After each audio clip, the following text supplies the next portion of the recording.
Hey ladies, welcome back to Real Men, Real Insights. I'm of course your host, Antia Boyd, and I'm really excited because today we're going to talk about what to do when he doesn't text you first with relationship expert Clay Andrews. Hi, Clay. Hello, nice to be here. I'm so excited to have you here, Clay, and just really hear from a man's perspective what actually happens, right? We women, we always get into our mind, right? Analysis paralysis. He doesn't like me, and what can I do, and so on. So really excited to talk about. Yeah, and trust me, men get into all of that too. Okay, great. Okay, ladies, see, that's already like your first hint here, right? Like humanizing men, So thanks for doing that, Clay. And before we do that, let me just tell you a little bit about who Clay is. Clay Andrews has been helping people connect, heal, and love since 2009. His specialty is helping people save relationships from breakup or recover from particularly challenging situations. Clay has been doing this through teaching advanced relational skills and communication strategies to help clients so they can connect and open up a new possibility for love. Yay! So we can all smile again. So Clay, tell us a little bit how you got into this. You could have done. Yeah. So this is an unusual career, I'll admit that. And what happened was I actually got out of grad school in 2009, which was right when, the economy stopped for a little while. I just needed to figure out something. And so I had been going through my own journey in my own life to figure out love and dating and all that. And so I did have some inkling that I would like to actually share what I've learned with other people. And it seemed like just as good a time as any to start up a website and get things going. And I started all this up with my then girlfriend and now wife, Mika, who has been helping me for the past whatever it is, 12 years now, with all of this. And it's been a really cool journey. It's been a really amazing ride to help people to learn and grow myself, and to also help others as well too. And you guys are like two peas in a pod. You're like such match made in heaven. Will you share with us how you met Mika, Clay? Because that's always a question I get. Yeah, so we actually met online on Match.com. I had been living in Phoenix, Arizona for a while, and like I said, I was in grad school back then, and I didn't want to date anyone in my program because that could be kind of messy and complicated. So I wanted to get out there and meet some other people that I wouldn't normally meet. And so I signed up for Match.com, and I dated around a little bit on that website. But I imagine it's probably still the same today, where you just kind of get used to seeing the same faces over and over again whenever you log on.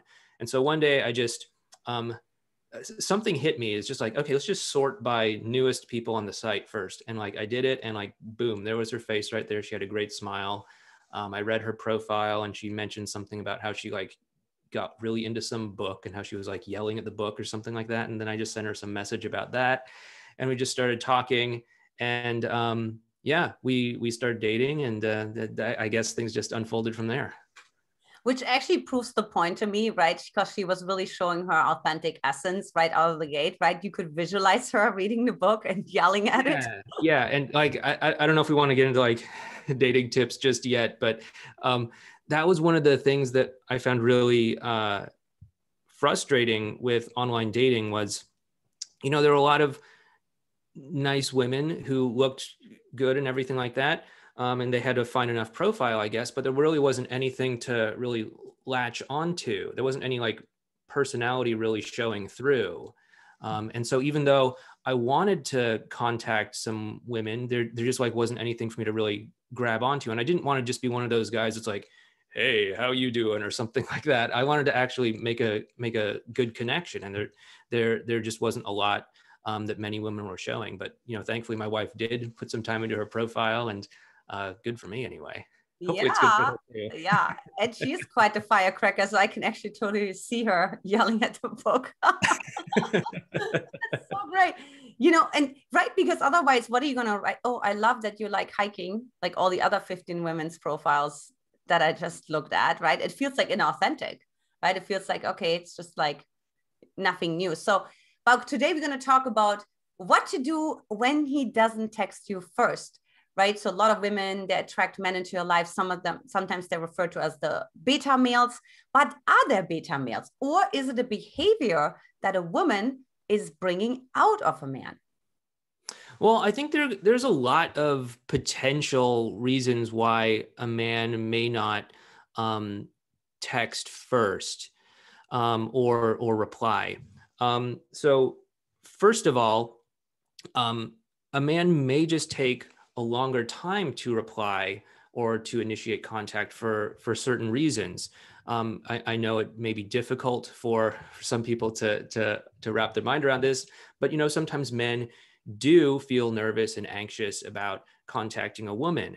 And so he may sit there like staring at his phone thinking like, oh my goodness, I just met this awesome woman, but what do I say? I don't know. Like, I need to get my act together first. I need to plan some sort of nice date or something before I even, call her up or something. What should I do? Oh my goodness, should I go to this restaurant or that restaurant? What are their hours? Do I actually have anything that's good enough to wear? I don't know.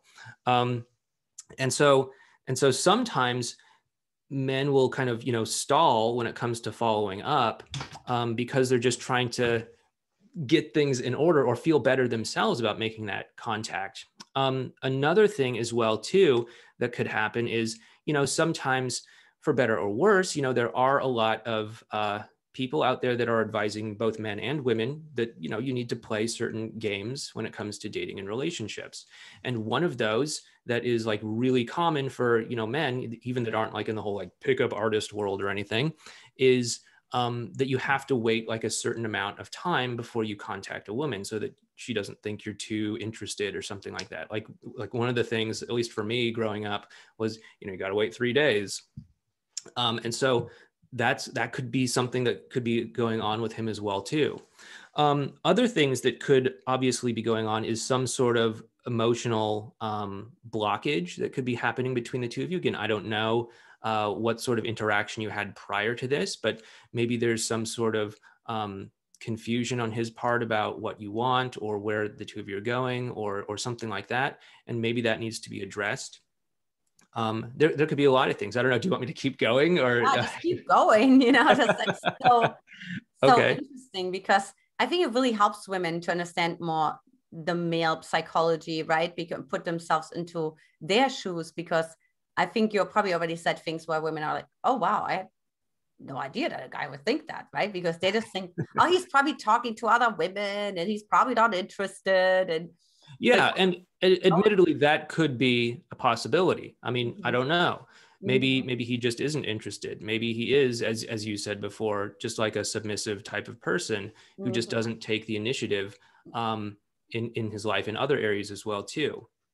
But what I usually advise clients to do is to cut people a little bit of slack when it comes to things like this. Understand that, like, okay, yeah, sometimes people, for better or worse, do believe that they need to do things like wait 3 days, or sometimes people do need to, overthink things and work up the courage to actually, call up someone on the phone or text someone or whatever.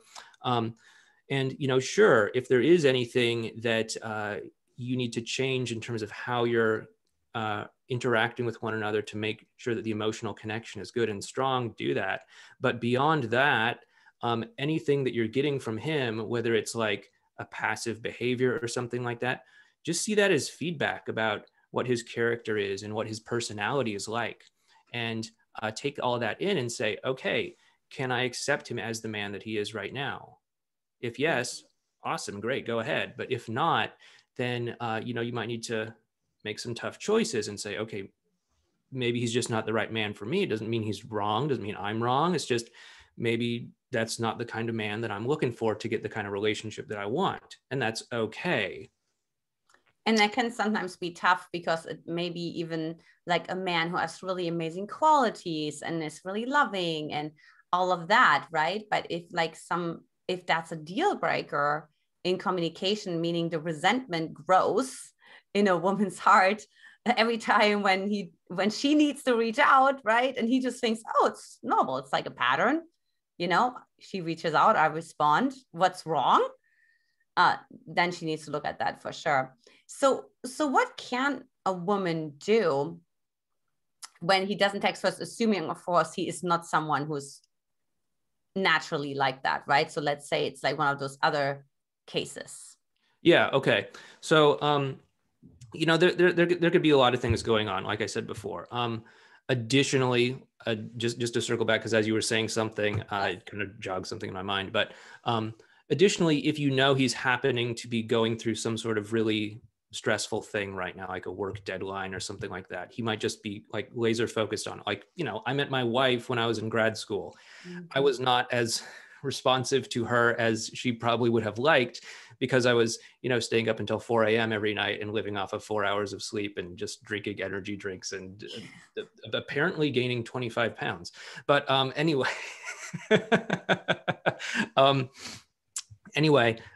cut him a little bit of slack for, all of these other external things.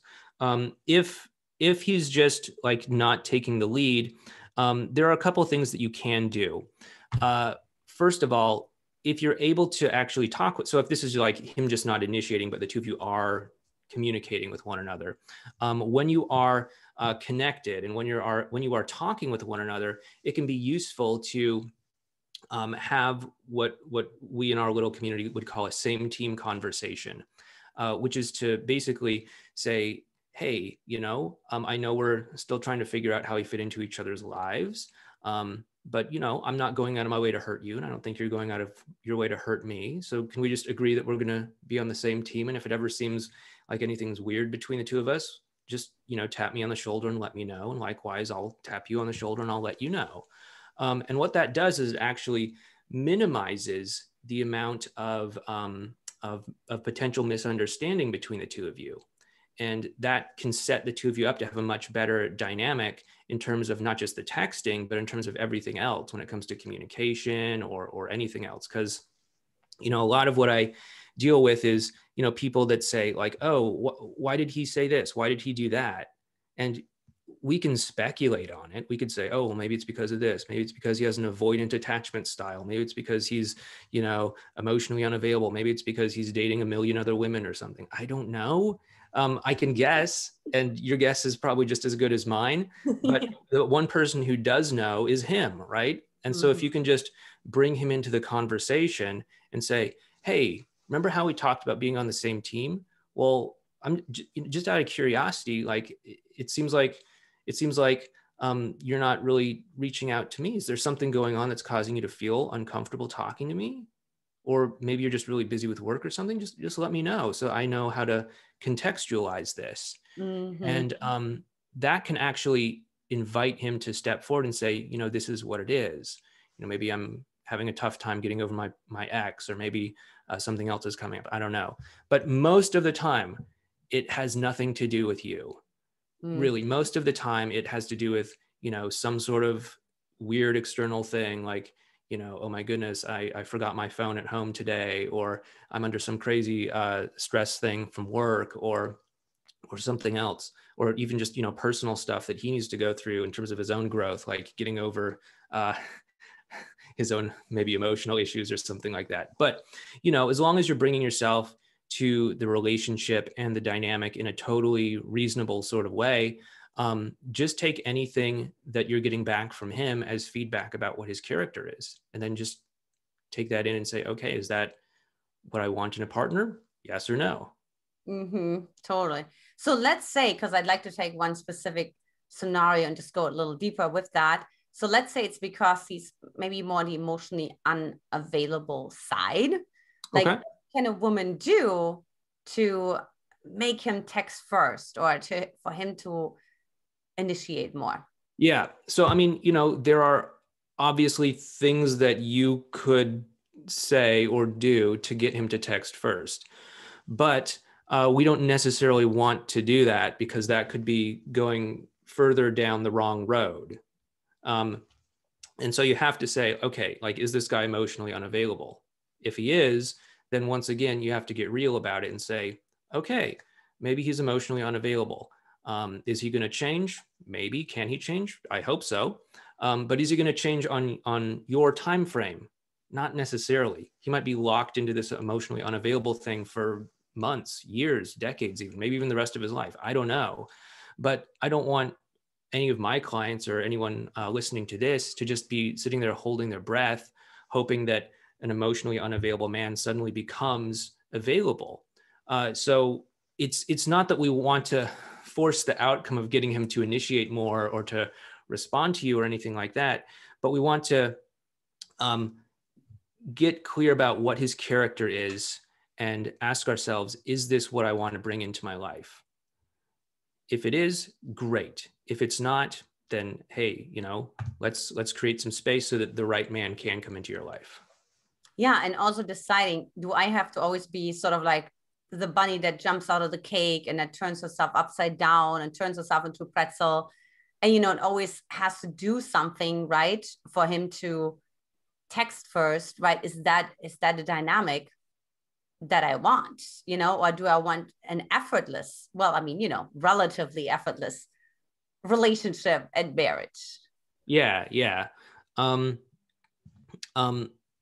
it is a really important thing for you, then yeah, it can make sense to bring it up and say, hey, what really works for me is if you take a little bit more initiative, so I know that you're interested. But if that's not something that you're really willing to go to bat for, don't worry about it. There are so many things that people, keep score of when it comes to dating and relationships that really ultimately aren't that important if you're focused on the right things. And when I say focused on the right things in our little world, what the right things are is the emotional connection between the two of you. If the two of you are connecting emotionally, and if you're having a great time, and if you're getting closer, and if you have similar goals and visions in life and all of that, awesome. Like I have no idea who texts more first, me or my wife. I don't know. Totally. Yeah. Same here. It's irrelevant for me to keep score of that. And even if it was somehow important, I could just turn to my wife and say, hey, it'd really help me a lot if you would initiate more. Likewise, she could say that to me. Mm-hmm. But because we have some of the more fundamental things in place, like I kind of hinted at this before, but being on the same team, communication and trust, then that allows us to actually be able to have these kinds of conversations and being able to have the flexibility to adapt as we need to in order to keep our relationship strong.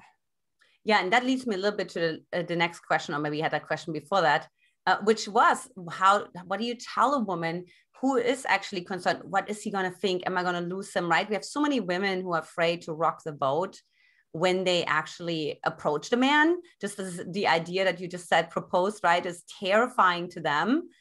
You say, oh, hey, like, how come I'm always texting first, right? So what would you tell that woman?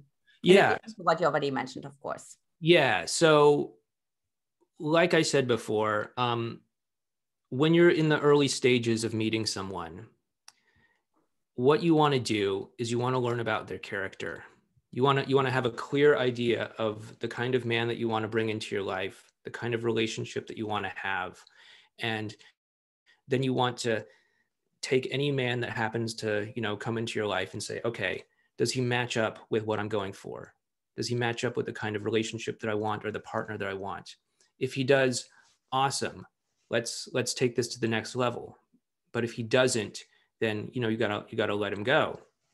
And if you aren't able to connect or relate to a man the way that you want, if he's not initiating and that's really something that's important to you, then maybe that's just not the right guy for you, and you got to just let him go to create the space that you want. And so, when it comes to pushing your comfort zone with some of these uncomfortable conversations, what we're really trying to do is to find out quickly what his character is, so that you can make an informed choice about, is this the right guy or is this the wrong guy?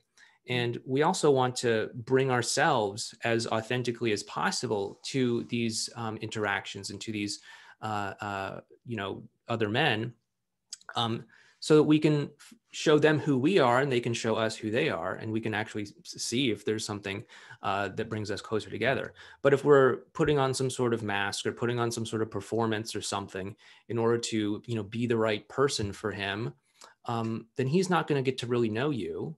And likewise, you may not really get to know him because you're either too focused on the performance itself, or maybe he's putting on some sort of act as well or something. I don't know. But if you can just drop all of the facade and just show up as the most genuine and authentic version of you, and just invite him to kind of step into this dynamic with you, then that's really all you need to do. If he's not able to join you on that because he's unable or unwilling to show up that way, or maybe the intensity of who you really are is too much for him or something, then it's really better to find that out sooner rather than later. It's better to find that out after like 1 or 2 or 3 dates rather than after 1 or 2 or 3 years, because that way you have that much more time and space to find the right person for you if you do have to say goodbye. Totally. And Clay, do you have a story of a woman that you have worked with who you have helped with exactly that? Yeah, I do. I will leave her name anonymous. Of course, now, of course. I don't know if I've call her Melanie for now. What's the fictitious name we're going to go with? Melanie. Okay, Melanie. All right. So Melanie was reconnecting with her ex boyfriend, who they'd broken up like 5 years ago or something, and they had just gotten back in contact with one another, but he was kind of spotty, sometimes in, sometimes out, and she was like scanning his social media pages, trying to like who's that person he's following, like what's going on there, is there something going on I should be worried about, and she was really kind of letting a lot of this stuff get to her at first.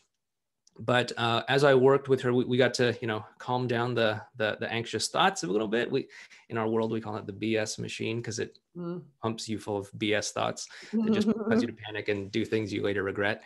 But we calmed that down. And then we also worked on just having her bring herself to the interactions in just like a genuinely kind of curious sort of way. So, maybe she would text him something, and he wouldn't respond. And rather than just kind of sitting there, like worrying about it, what does it mean? Like, did I do something wrong or whatever?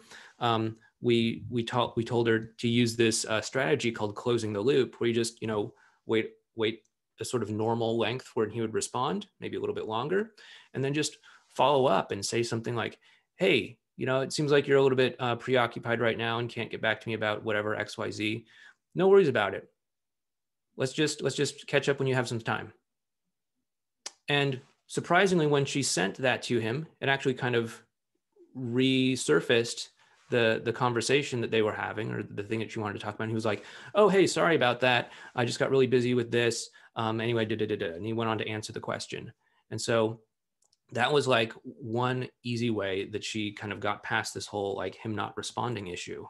Okay. And like since then they've gotten a lot closer, and they're like a freaking heartbeat from like actually being in a relationship with one another. Like every time I talk to him, like this is it. I can't wait for the story. But I don't know, it just keeps getting dragged out just a little bit longer. But they're almost there. I'm so excited. Oh yeah, I'm excited to hear that success story for sure. So Clay, for the women who are really hanging on every word that you shared today and would love to hear and learn more about the wisdom that you share with all the single women that come to you, like what's your free gift? Yeah, so it's a book I have called Be Loved for Who You Are. This is like a full book, like it's like 200 pages or something. You can go ahead and get it over at modernlove.life/book. Very clever domain name there. I try really hard. Yeah, it's called Be Loved for Who You Are, and it talks about how to set yourself up to have a great relationship by kind of working through, places where you don't feel comfortable being truly authentically yourself, by getting through like limiting beliefs, different aspects of, your way of being, how you're bringing yourself to interacting and stuff like that. It's based on a lot of my life's work here, at least over the past 12 or so years. And it's there it is. You're more than welcome to go and check it out if you want to. Oh, awesome. Ladies, of course, just as usual, the link is right below this video. Any last tip, Clay, that you have for those single women out there? Yeah, there's a couple things, two things really. Number one, just remember that men overthink things just like you do. They get anxious about things just like you do. They worry about things just like you do. I can tell you this, I vividly remember a lot of the concerns that I had when I was single and dating. And, I have many male clients as well too. And they are human beings just like you. They're not just some sort of like perfect gatekeepers of your happiness or something. They have their own emotional stuff that they're going through. And if you can remember that, that's going to help you out. The second thing is that you really do deserve to be loved for who you are. And you do deserve to take a stand for the relationship that you want. If you're in a situation that's not meeting your standards for what you want, and if there's something you can do to tweak it, sure, do it. But if it's just not the right one for you, that's okay. It's okay to let go of that. And it's okay to create the space to welcome something better into your life. You don't have to settle for less. You don't have to put your own needs on the back burner. You do deserve the kind of love that you really want. Oh, so true. But thank you so much for being here today, Clay. This was really so informative. And for the ladies, I will talk to you next time. Take care. Thank you. All right.